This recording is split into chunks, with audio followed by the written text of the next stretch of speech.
This is Mira Business FM with me, Tim Elliott. Markets now, and global markets are sending mixed signals. Tech stocks have been doing particularly well. Central banks are cautiously cutting rates, and geopolitical events continue to test investor confidence. So are we in the early stages of a new bull run, or are we simply navigating another period of heightened volatility?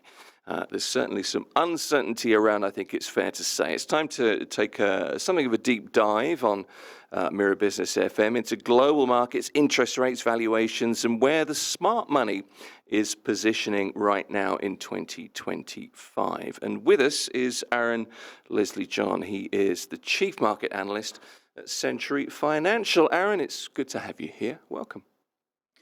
Hi, good morning, Tim. That is a great introduction. And what a great morning.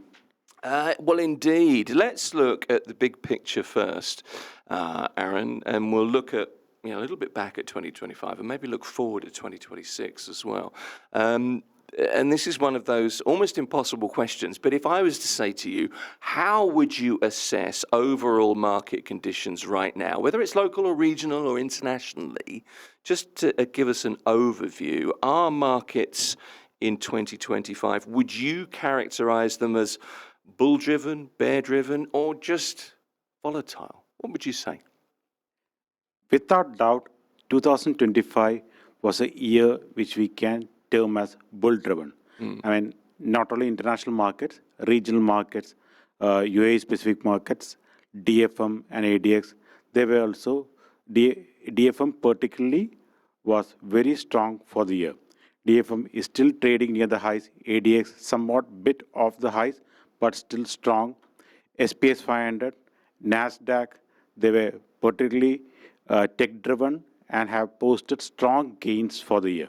I mean now almost every single person knows. It was an AI-driven market. The biggest companies of the earth, Microsoft, Nvidia, Meta, Facebook parent, Alphabet, which is a parent of Google, these companies drove the gains for the year. Do you think that the AI situation is...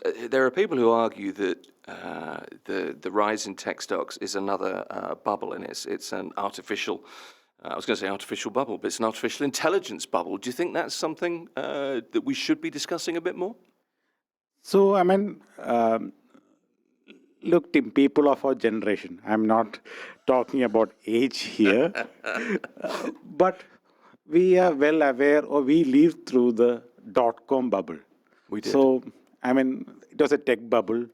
Arun, it feels like yesterday to me. Yeah, I'm thinking you feel the same way. Exactly. That exactly is a problem. Yeah. So, because we have lived through the bubble and the memories are still so fresh, we feel like another tech-related rally that it gives the feelings of a bubble. Yeah. But that's not the case here.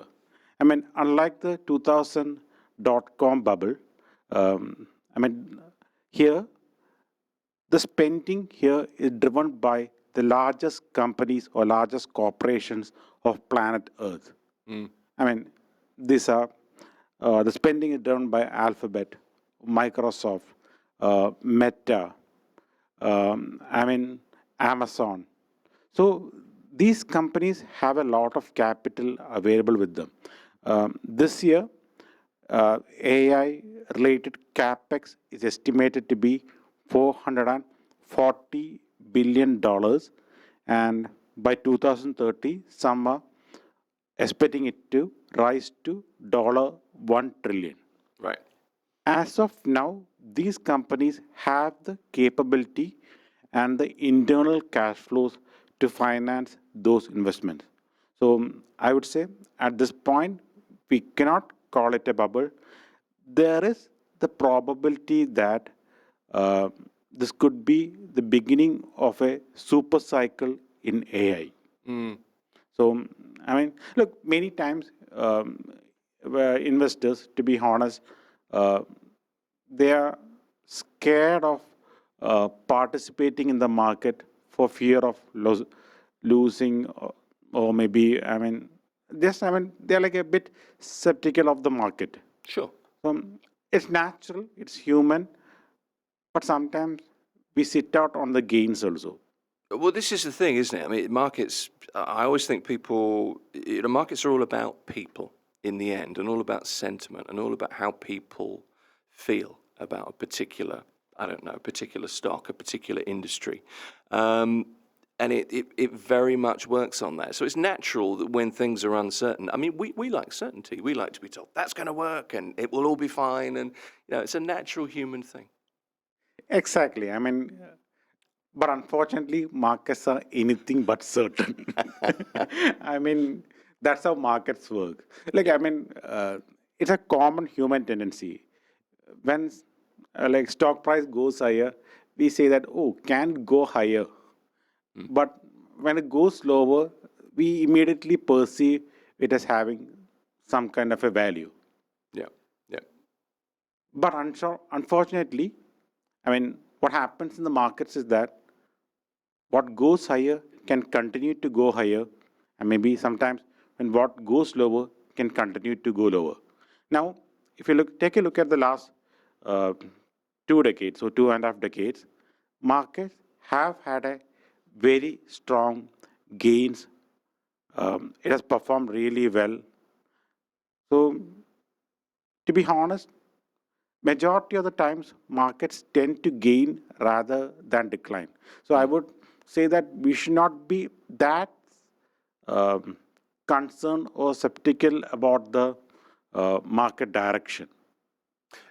Arun, how does today's market, the current situation, compare historically with cycles historically? Are we seeing anything, do you think, that feels familiar to you?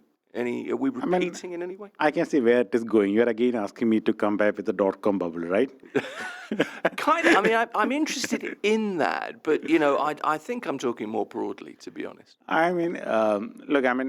In dot-com bubble, companies which did not have any business, they were valued at maybe 1,000 times price earnings ratio, or astronomical valuation. Just without getting too technical, let us say that they were trading at sky high valuations. Yeah, that's fair. But the poster boy of current AI driven rally is Nvidia. Mm-hmm. Nvidia right now is trading at between 25 to 30 forward price earnings ratio. I'll just say this, it is trading cheaper than Walmart. Right, okay. Okay. That gives us an idea. Well, it does. Not excessive. No, that's fair. So, Tim, let us not be fearful of this. But I think Nvidia is run by a very down-to-earth, obviously a very intelligent man, Jensen Huang. Jensen Huang, that's right. And his recent comments really interest me. He's not all about the tech bubble. He's recently been talking about the trades. The way to go forward is to be into plumbing and to become a builder. The trades are still going to be as important because AI can't build a house for us, can't wire a house for us, can't fix the faucet, the sink, the tap when it doesn't work. So he's obviously a man very much with his feet on the ground, and I think the kind of attitude towards Nvidia kind of reflects that. Does that make sense? Perfectly. He's a builder and he's dreaming about taking this process or the AI, what we call it, the products even further. So, when we talk about the products that are going to come from Nvidia, what Jensen is saying is that the next set of products will be multiple times more powerful than the existing ones. So we can only imagine where the trends are going. We are seeing, all of us might be, one way of looking at this current AI scenario is, I think, Tim, be honest, you must be already using ChatGPT, right? I'm not using, do you know what? I make a concerted effort to not rely on AI to write everything for me because otherwise I don't think things through and I just spout whatever, nonsense comes out of the machine. But you're right. I mean, I use AI as much as anybody. If you Google anything now, you get the immediate AI summary. Perfectly, yes. Yeah, So absolutely. Google, I mean, a person who is doing a simple Google search Yeah, right now is seeing an AI overview also. that's right. Yeah. ChatGPT, Yeah. Gemini from the Google, or Anthropic Claude. I mean, we might not be familiar with Anthropic Claude, but Anthropic Claude is a second after ChatGPT, especially among the developer community. Like, for example, for those for doing coding and all, Anthropic's Claude has been very popular. Then we obviously know about Elon Musk XAI. Yes. Grok, actually. Yeah. So, I mean, these are the frontier models. They are spending hundreds of billions of dollars on these products. And right now, when we talk about ChatGPT, there are about 900 million weekly users. Yeah. I mean, it's among the top 5 most visited websites of planet Earth. So, I mean, it means that AI is beginning to get used by a large number of people. I And mean, very least. it means that it's part of our Yeah, I lives. mean, it's part of a day, already become a part of a daily life. Yeah. Now, Yeah. the question is whether it will improve the productivity of the global economy. I mean, just to give some numbers, actually, the global GDP, the global economy, size of the global economy is set to be something like $113 trillion, roughly. So 50% of the global economy is said to be going towards paying the wages of employees or salaries of employees. Yeah. That comes to about maybe 55 or roughly $60 trillion. Even 2% of that $60 trillion is something like 1.2 trillion or more than $1 trillion. Now, we know for sure that there are a lot of routine tasks that each and every single person is doing in the office or maybe in other aspects of life. AI might be easily be able to automate those tasks. So even if AI is able to improve the productivity of the an average worker by 2%, that itself will be like a more than $1 trillion contribution to the global economy. So, yeah, the potential seems humongous. Well, it does, and it's figures like that. I mean, those are very simple figures, but it's the context that's important there, and what we understand from that context. Just a reminder, Mira Business FM. You can contact us directly if you have a question, or you want to get in touch with the station. info@mira.fm or whatsapp.mira.fm. Let's leave the AI conversation there for a moment. It's certainly firmly entrenched in our lives. I wonder what will happen in 2026, but we'll get you back to talk to you then in 2026 about AI, I think, Aaron. Let's look at geopolitics and global risks, I guess, global events and possible situations. What do you think have been the biggest global events, geopolitical risks impacting financial markets during 2025? I'm thinking of things like conflicts or trade tensions or elections. No shortage of any of those, of course. But what should investors be watching closely in these terms at the moment, do you think? Russia-Ukraine continues to be the biggest source of global tension. I mean, for the last 3 years, it has been that way. Yep. But I mean, 2026, we might see a resolution. But there are multiple, global investment themes that can be connected to the Russia-Ukraine. I mean, we know that, Trump has been kind of a transactional president. He has maybe thrown the global, order-based system out of the window. That's a polite way of putting it. I think it's certainly been it's been tumultuous. Let's put it that way. Exactly. Even traditional allies like Europe has not been spared.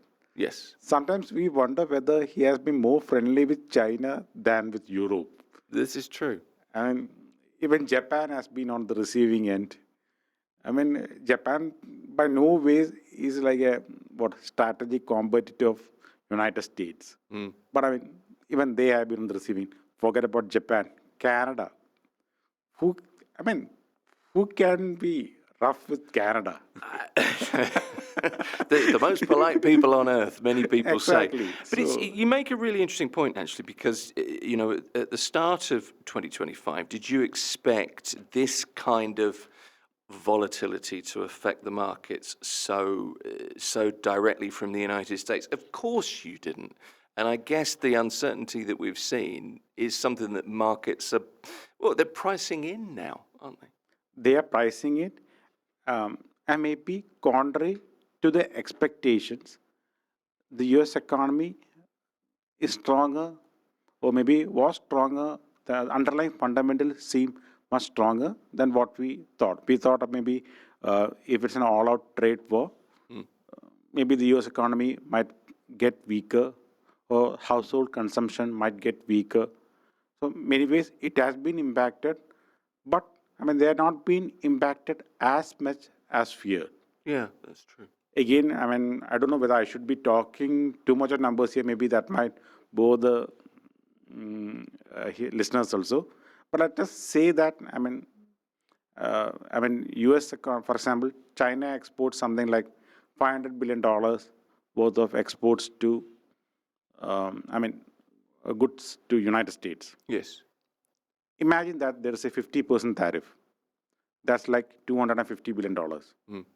United States economy size is like roughly 30 trillion or Right. $30,000 billion.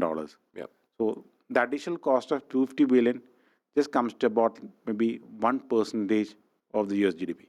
True. That could be the reason why the US economy was not that impacted. Okay. Okay. So, or maybe it can withstand that 1% hit to the GDP. So, I mean talking about trade, it's kind of seems settled right now. As you said, the markets have already maybe priced in. But coming back to the European region, I think Europe has been somewhat ignored by the general public and markets. When ideally it should not be. I mean, Europe has some opportunities. When we talk about Russia, Ukraine, so because Trump has been kind of a transactional president, it has triggered a structural reset of European thinking, if I can say it that way. Hopefully, I'm not sounding that complicated. No, it's interesting. I mean, a reset in the way that European Union countries are viewing themselves.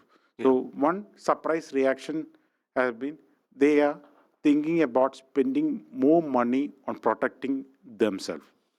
So, for example, the European defense expenditure or defense budget as a percentage of GDP from 1.6 percentage of the GDP in 2023, it has crossed 2% right now.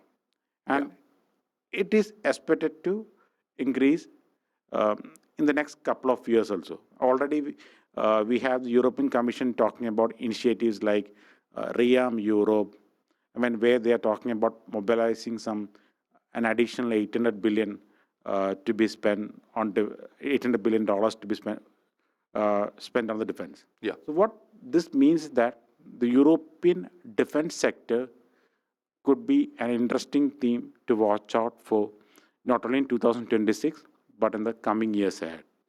It's a fair point. It's also a mark of triumph for President Trump, I think. Exactly. It's a triumph for President Trump, but because they don't have to spend. US consider itself as a product of Europe, so they don't have to spend that money for Europe's production. But anyway, from an investor perspective, that's an opportunity. Maybe they can participate in the trend by buying directly some European defense companies, or simply by purchasing a European defense ETF. Fair enough. Okay. That should be an exciting theme. I will not say it's even a 2026 theme. I would say it's a secular theme for the next maybe 4 or 5 years. Okay. So I mean, just like technology has been a US trend for maybe last 4 or 5 years, this could be a strong European theme for the next 4 or 5 years. Well, you could certainly say safely for the next 3 years when President Trump is Exactly, yeah, Trump in Trump charge of the there, United and States. already some senior U.S. officials they're saying that they'll not be intervening if Russia attacks. I mean, like a Ukraine, Ukraine's other regions or something like. So I mean, the NATO foundation itself seems shaky right now. It So, does. It does. I mean, I would say European defense looks like a straightforward theme. I mean, and for people who have been watching Europe closely, they might be aware of about the new European Chancellor. Germany is planning to spend some 500 billion euros uh, the next 10 years to modernize its economy. Germany also might be increasing its defense spending. So, German economy also is seeing some stimulus measures. It could be possibly be benefiting the German domestic companies more than the German global corporations. So, for people who are interested in that particular theme, they can go for uh, a mid-cap German companies ETF, um, something on those lines, Okay. domestic companies. You're certainly bullish going forward towards Europe. There's no doubt about that. Let me ask you about. I would say specific sectors Sure. be choosy actually. As you've outlined. Let me ask you about inflation quickly, because it seems to have, I guess, cooled compared to previous years, notwithstanding the recovery from COVID, which is really still ongoing. We're still seeing the effects in some ways. We've just seen a further interest rate cut from the US Federal Reserve, the third in a year. What does this shift tell us about where the global economy is headed, do you think? Stable. I mean, nothing to be fearful at the moment. I mean, we always look. One thing is that um, sometimes people jokingly say that the economists they have predicted 10 out of the last 2 recessions. So I mean, always. I mean, we are always wary of um, everything around us. We always.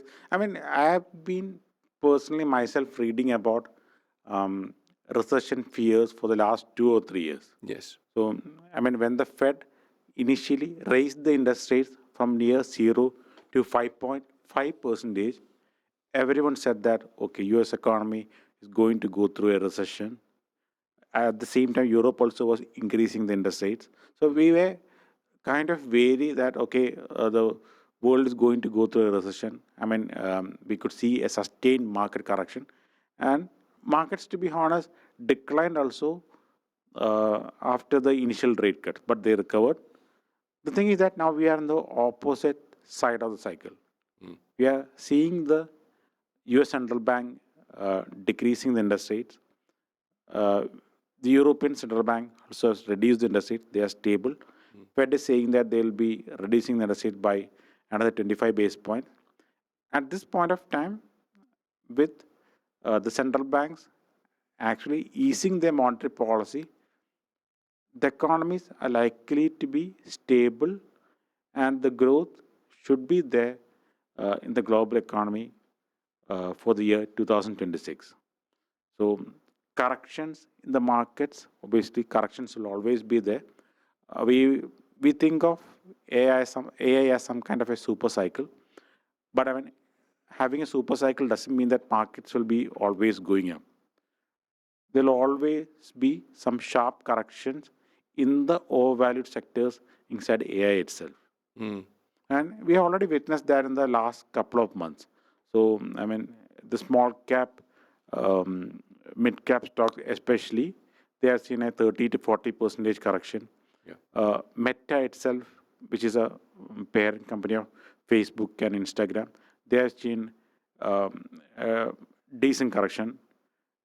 So Microsoft has seen a correction due to fear that OpenAI spending might be on the higher side. So the corrections in some of these large corporations can be good opportunities for investors who are willing to take some risk. I mean, in fact, I would say that buying shares in large cap companies are much less riskier than buying shares of mid-cap or growth stocks.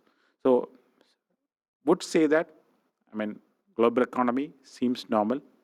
Don't be scared. I mean, Tim, please don't talk about dot-com bubble next time when we're talking about AI. It is absolutely fine. Okay. It's all sunshine. We'll hold you to that. It's all sunshine, says Arun. Let me just ask you locally. I mentioned inflation there, and it's all sunshine. We're in a reasonably stable position, I think.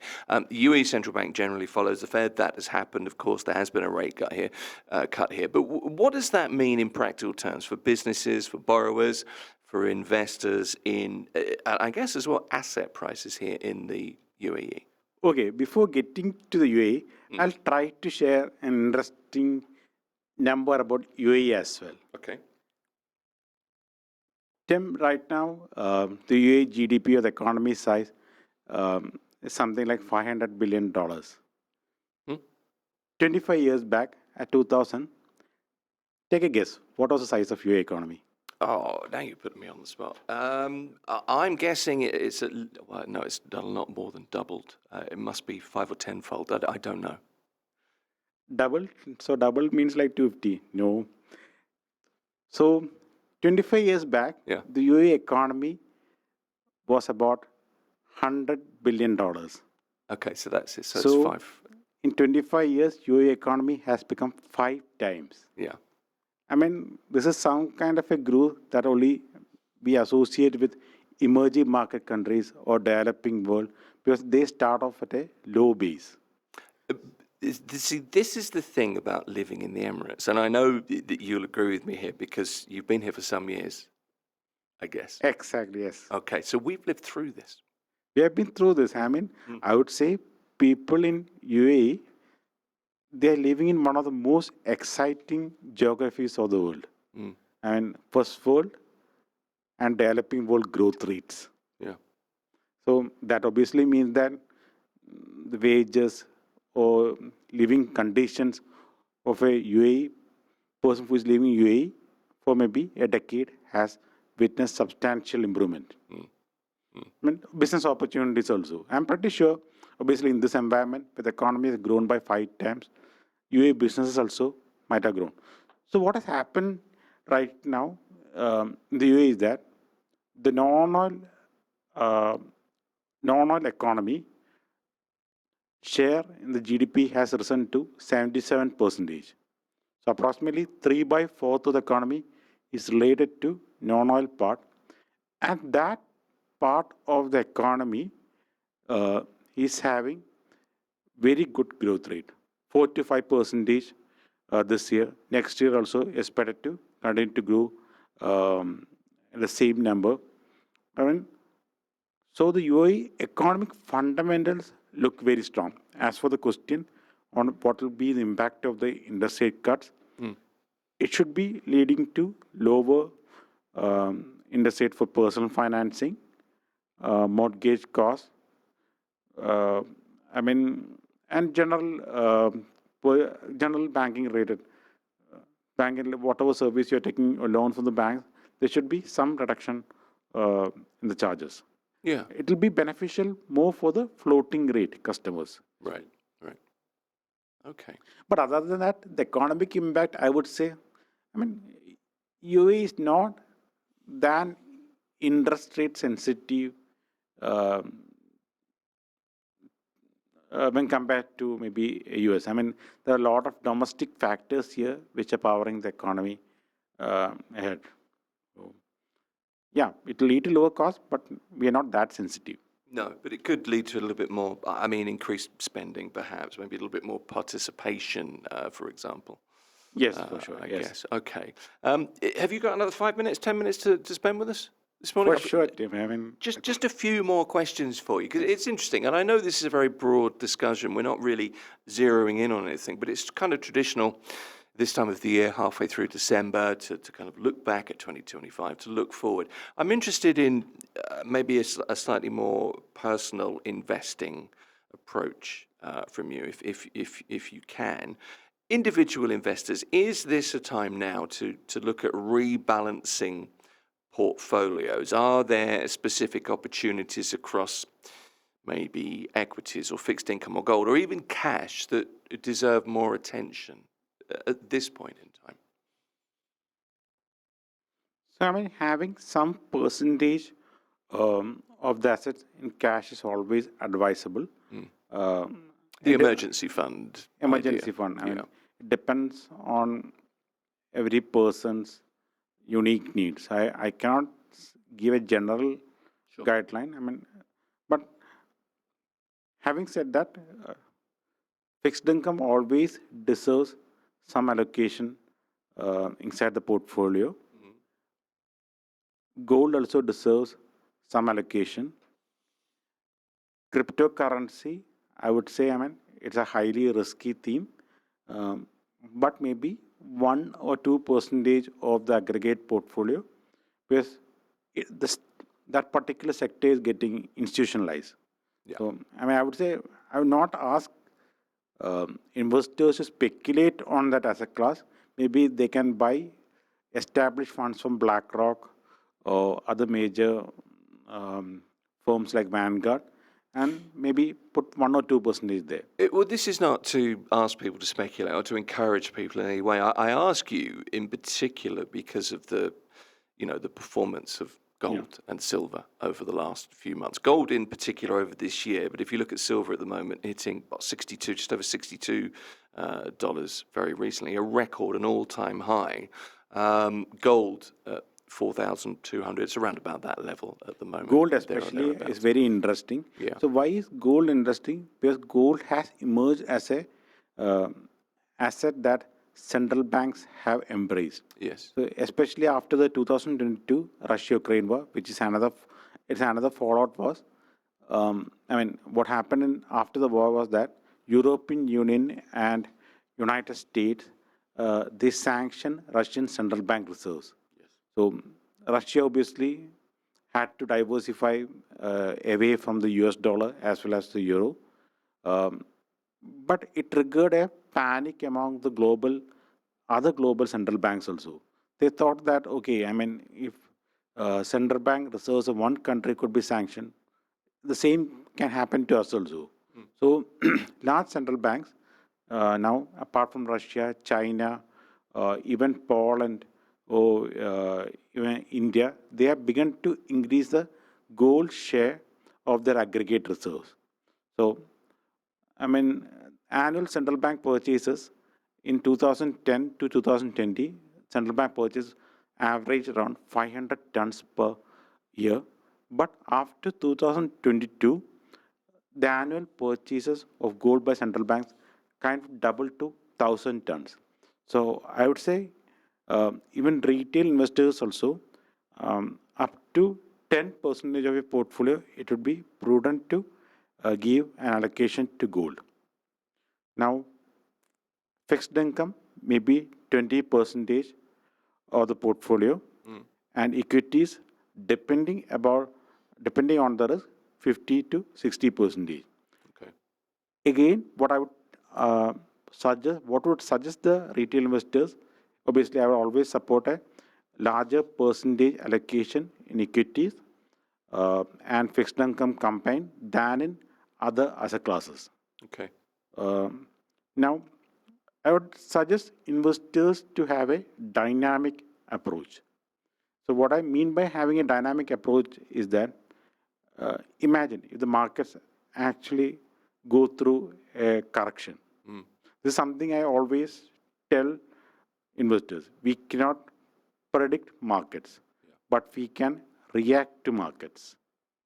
So if markets give a 15 to 20% correction due to some reason, I mean, as we know, Trump has been unpredictable, some tax measure, or if the trade war is getting reignited. Maybe at that particular point of time, the person can reduce the fixed income portion as well as the gold portion of the portfolio and increase the equity portion. Okay. Just let me ask you about 2026. So I just want to remind you what you said about AI a little bit earlier. It's all sun. It's all time in the sun at the moment, and that's going to continue. I would say AI, not say that AI is the only opportunity. Sure. I would say AI, European defense, German mid-cap domestic focus companies, Okay. Chinese large-cap technology companies like, Alibaba. They are, for example, we have not discussed about it, but China's AI models are also getting very competitive. Yes. So there is an opportunity in that space. Maybe maybe a person can look into China's technology ETF. I would not say go for China ETF, because China ETF might be having financials and real estate, and real estate in China obviously is not doing well. So no point in getting exposure to that sector. So be specific, be careful about choosing. Go for a China consumer ETF or maybe a China technology ETF. Okay. So that is an exciting space. Then for people who are looking for some more diversification, maybe they can consider some exposure to an India ETF, because India has been posting 6% plus GDP growth rate. Among the major economies, India seems to be the only one to have that kind of a growth rate. So, yes, have exposure to multiple geographies, not just AI. There are always opportunities, aren't there? I think that's the point, really. That's really all the time we've got. I kept you a lot longer than I intended to, but Arun, it's been a pleasure to have you here. Arun Leslie John is Chief Market Analyst at Century Financial, based here in Dubai. Good to see you. Thank you for coming in. Thanks, Tim. Appreciate Wonderful speaking with you. This is Mira Business FM.